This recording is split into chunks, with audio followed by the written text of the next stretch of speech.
রহমানির রহিম। আমরা উপস্থিত মসজিদের ভিতরে। কি কারুকাজ, প্রাচীন নিদর্শন। মসজিদটি হোসেন শাহ তৈরি করেছেন। ওই সময় প্রাচীন নিদর্শন এইখানে উপস্থিত এখনো ওই সময়কার।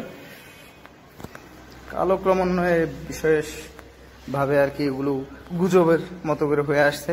আমি প্রথমত যখন এখানে আসি তখন বিষয়টা শুনতে পাই এরকম যে এই মসজিদটা যখন হইছে এটা নাকি বলে গায়বীভাবে হয়েছে, কিন্তু যখন আমি এখানের মসজিদের ভেতর খাদেম সাহেবের সাথে মিলি, কথাবার্তা বলি, তার সাথে উপস্থিত কথাবার্তার মাধ্যমে আমি বুঝতে পারলাম যে মসজিদটা তৈরি হয়েছে তৈরিকালে তৎকালীন সময়ের কোনো শাসনকর্তা যেমন হোসেন শাহ উনি এটা তৈরি করছে এরকম শোনা গেছে। মসজিদের ভিতরে নিদর্শনগুলো খুবই অপরূপ সৌন্দর্যে মহিমায় ভরা।